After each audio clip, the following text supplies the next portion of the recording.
Wade, we need to talk.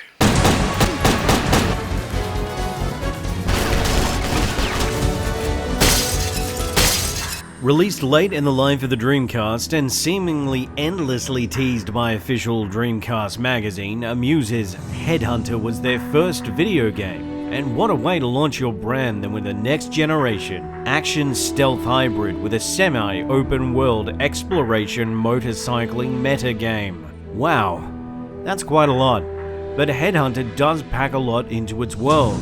In the future, where human organs are in short supply and headhunters are employed to wrangle criminals to harvest them, you play as Jack Wade, who awakes in a strange facility, shoots his way out, then goes back to sleep and wakes up on a journey of self-discovery and shooting lots of bad guys. So, what do you do in Headhunter? There's a rhythm to the game that goes something like this. Jack is given some kind of goal, realizes he doesn't have the equipment or clearance to meet that goal, goes to Layla, gets qualified by doing VR missions, and then goes to meet that goal. That's not to say the game is repetitive. This rewarding carrot and stick approach to keeping the game moving not only feels organic, but it's just good game design. Why can't I do this? Oh, it's because I don't have the right tool to do it. Why can't I go through this gate? Oh, I don't have clearance. These aren't just barriers you have to fumble your way around. These feel like real world-building narrative elements, and it's very satisfying. I mentioned Layla before. What the hell is that?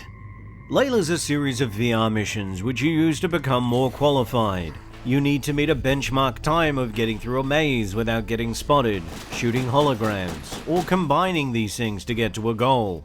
These VR missions, while the same format every time, are well designed and add some great variety to what would have otherwise been a series of levels tied together by motorcycling sections. There is also a story element where you're competing with another headhunter as well, so these again are not just tacked on.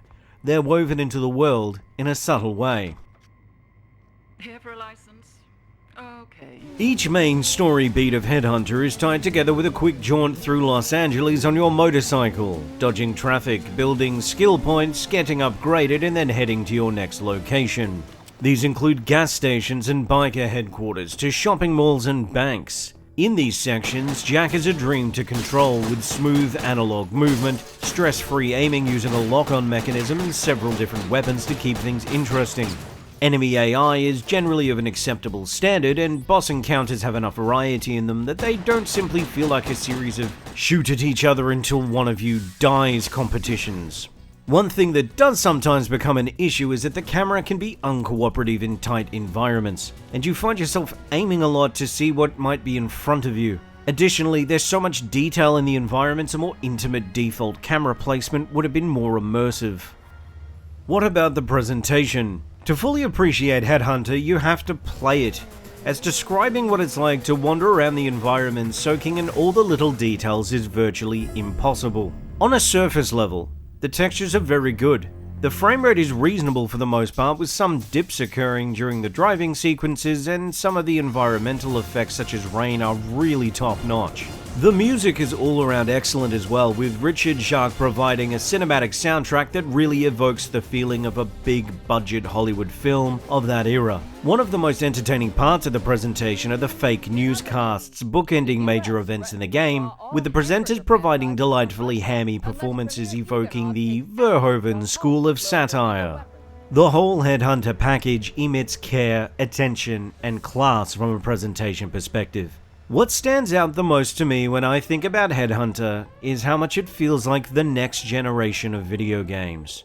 This is what an action-adventure game in the early 2000s felt like. It pushed through that PC port blandness of a game like Urban Chaos and felt like the bombastic piece of the new millennium that it was.